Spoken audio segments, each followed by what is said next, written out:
Hello everyone and welcome back to another episode. Today we're going to talk about a new MMORPG called Ashes of Creation. It is the first time I'm going to talk about this game, but it has a lot of information, so it's really hard to get into. But the game looks beautiful and it has so many aspects in this game. Let's take it from the word as they say. Experience a world where everything is permanently impacted by your actions. Explore, trade, build, and let the world take the shape of your visions. Straight from your imagination, through your will, and into everyone's reality, what you can create will be the cornerstone of the next explorer's ambition. Set on a fallen world untouched by civilizations of thousands of years, you will rebuild, repopulate, and rediscover the world of Vera. Cities will rise and fall, their fate determined through forces of will and power. This is something you never experienced before, a complete unique world that never stops changing. Ashes of Creation takes place within a medieval fantasy setting, blending imaginations with cutting-edge graphics. They are putting the word massive back into massively multiplayer with a unique novel mechanics that will bring meaning to player actions. Ashes of Creation will incorporate the best parts of traditionally MMORPGs with innovative sandbox concepts. You will choose your fate at every opportunity. Quest lines will open and close based on interactions of the players with the world, because this is the world where choice is consequential. Monsters will roam and grow in ferocity as civilization disrupt the natural order of things. From the location of towns to the size of cities, you will determine the landscape of your world. It will be unique in culture, ecology, and economy. No two servers will experience Ashes of Creation in the same way. So basically all this very nice talk is meaning the game is going to be very choice depending. So if a lot of players is going to help this city here in growing, then of course the city will become bigger, but the nature force is also getting disrupted, and that means more monsters, more dragons, something like that is going to spawn. And it's pretty much Mother Earth that is answering back and say, hey, don't do this because this is nature and you don't want to play with nature. So the game is going to have the standard, well, you can say the standard class model in other games. Ashes of Creation has the traditionally trinity of tank, DPS, and support/healer roles. With 8 archetypes to combine, player may choose from 64 total combinations to create their class. So if you imagine that you can either play, well, the standard classes in this game is going to be, for example, the Bard, the Cleric, the Fighter, the Mage, the Ranger, the Rogue, the Summoner, the Tank. Each of these classes you can pick a primary and you can pick a secondary. If you, for example, choose the Fighter and you choose the Cleric as the secondary, then you will be having a class called the High Sword. So all these underclasses is creating 64 combinations together. If you take the Summoner and also pick the Summoner as your secondary, it will be called the Conjurer. If you take the Summoner and the Cleric, you're going to be a Necromancer. If you take the Tank and match it together with the Mage, it will be a Spell Shield. So in that way you can combine a lot of classes and basically have 64 different classes in the game. That is a pretty cool thing. Another thing that maybe if some of you out there have been playing Black Desert Online, you probably know the word called nodes. So nodes is also a thing that's going to be in Ashes of Creation. Ashes of Creation is a unique take on the MMO experience. The world structure is dynamic and built to react to the action of players. Cities will rise and fall, their population based on history of the world as the player created. Quests will unlock as these population gather, their needs grow, and secrets are unlocked as the world NPC structure is established in real time. Players will have ability to destroy what they created, paving the way for new development, new populations, and real changes. Political strife and intrigue will play a very real role in the structure in your world. Gone are the days of static world, change here to stay. Basically, they showed in the no trailer in this game that you can support a city and make it grow, get in level, and it will expand, it will be bigger, but also it will attract more monsters and enemies to attack the city when it gets bigger and bigger. Pretty much like we always seen in videos or movies where if they have like a big castle, then enemies, trolls, something like that will try to raid it. Now that we talk about these cities and all that, you will also be able to get housing. Players will have the ability to survey and develop land anywhere in the world, be a pioneer deep in the wilderness, build the home of your dreams, and work the land to cultivate resources and supplies, alternately stick with civilization and safety in numbers, purchase a home within the confines of village, and watch your investment grow as the village turns into a city. Homeowners in our game will have the ability to develop their plot of land as they see fit, focus on farming, animal husbandry, or own your very own smithy. You will be able to specialize your land to maximize your profit of your comfort, and be sure to choose wisely. I mean, on paper, all this housing in Ashes of Creation sounds really nice, but if you imagine maybe a lot of players are going to want to be a smith or, a blacksmith or something like that, is it realistically how much place in the game when the world will there actually be for people to build their houses? Because, it will be... It sounds like everyone is able to build houses different places, but I mean, we'll see when the game comes out. Still, it's in alpha right now, so a lot of things can happen, but we have seen games like this where you can build anywhere and it just becomes very clunky. Of course, as offers MMOs, this game is also going to feature questing. Questing in the world combines the best elements of traditional MMO as well as introducing of unique player-driven experience.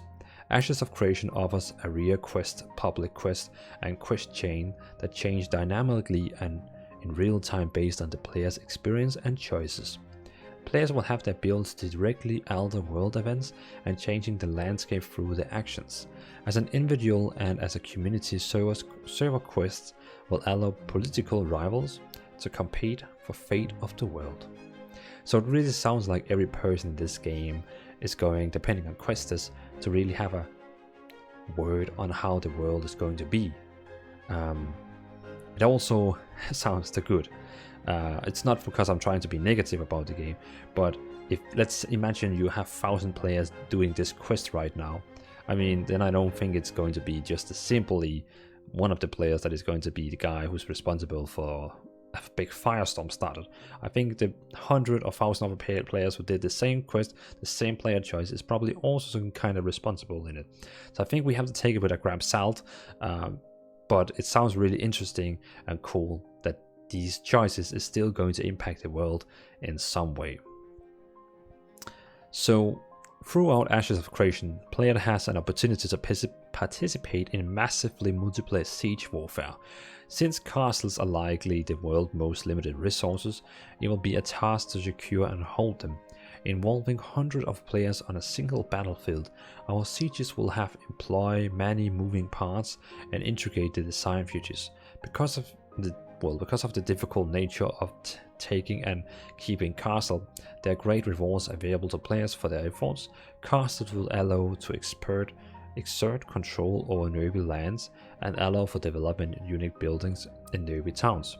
So this siege they're going to have, it's pretty much, it sounds like PvP.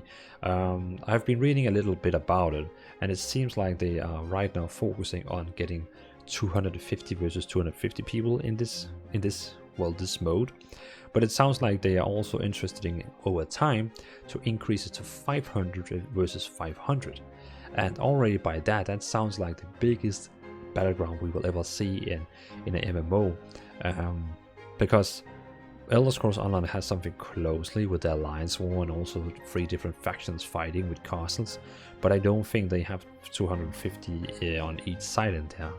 I'm actually not quite sure about the raid size in that game. But again, when you look at the videos they have made for this game about the sieges and how the siege war is going to be, it looks very interesting, and I think it will be really fun when we're going into these 500 versus 500 battles, if any of our computers is going to be able to do it. Now that we are on the PvP topic, player versus player combat in Ashes of Creation is both vast and intimate. It spans many aspects of the game itself, from great political battles held on the fields of massive castles to open world conflicts fought for the pride of guild leaders.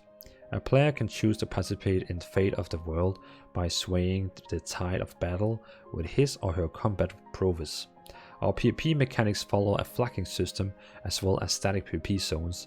At certain point of interest, fight for control over cities, castles, caravans, or hunting grounds.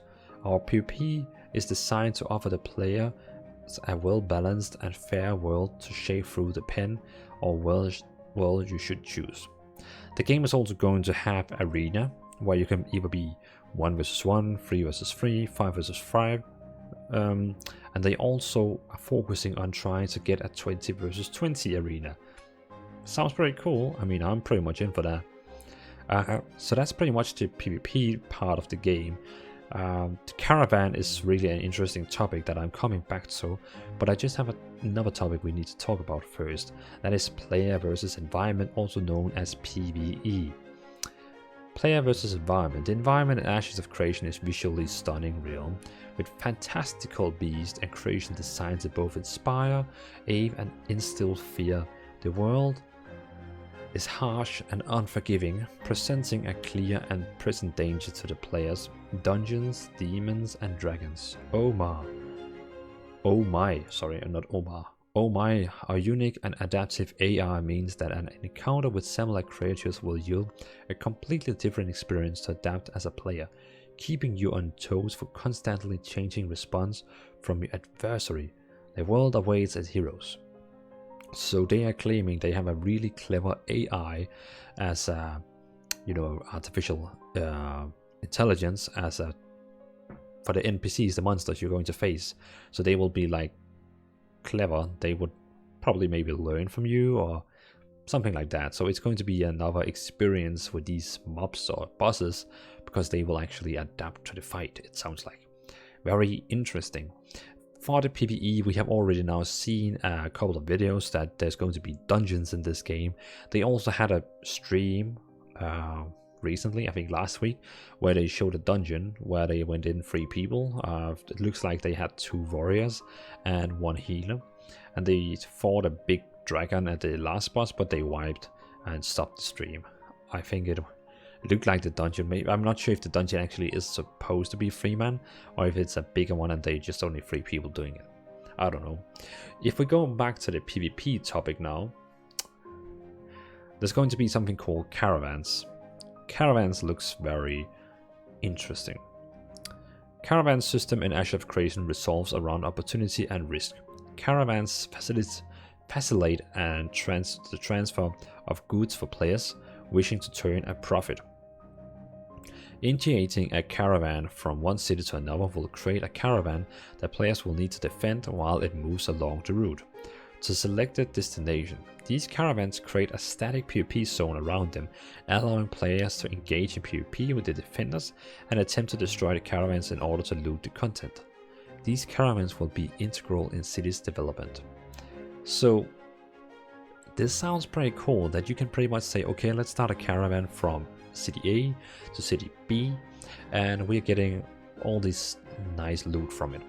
Then all the random players in the forest, on the road, whatever, when they see this caravan, they can pretty much be like, let them pass, or they can be like, oh yeah, I see some loot here, and then, get a fellowship together and raid this caravan.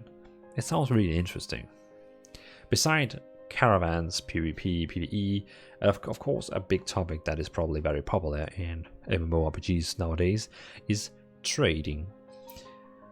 They want the players to have a reason to explore the wilderness, to travel with purpose, and much of that will be driven by the resource system. Transporting these goods might just be more difficult than gathering them. The regional market system allows players to participate in creating pocket economies that will reinforce the stability of goods in particular regions. Players will be able to move resources and set up shops in other areas to take advantage of the varied markets. With resource spawning dynamically, certain regions will naturally become important trading hubs for transportation of goods throughout the world. So it sounds like this game is going to have, well, pretty cool trading, and it's going to have like trading hubs around the world where it's going to be popular to trade and not popular to trade. So it doesn't sound like the game is going to have a big general auction house, but it's going to have like an auction house that is based on where you are, like Albion Online, for example, or Elder Scrolls Online. Where the auction is, that's where the auction is, and it's not like World of Warcraft, where the auction house is pretty much the whole world. No matter what, if you go to Undercity or Orgrimmar, it will be the same auction house. In this game, it sounds like if you are in this city and talk with this merchant, it's going to be his shop, his auction house, you can say. Another very important topic for some people that play MMORPGs is of course crafting and gathering. Some people, they pretty much just enjoy crafting and gathering. I am not one of those persons, but I do respect people who does it, because I mean they are the responsibility for why I'm getting more bags or some new boots. Oh yeah. Crafting and gathering is a very important component of the economy that players will have direct control over. Whether you wish to build a sprawling plantation around your house or wish to travel the vast wilderness in search of treasure and resources, there are many tools available to crafters of our world. Regardless of how you gather resources, we believe that every item that exists in the world should in some way reflect its creator. As such, there will be extreme versatility in our crafting system, giving crafters the ability to create unique items that represent their strengths and weaknesses.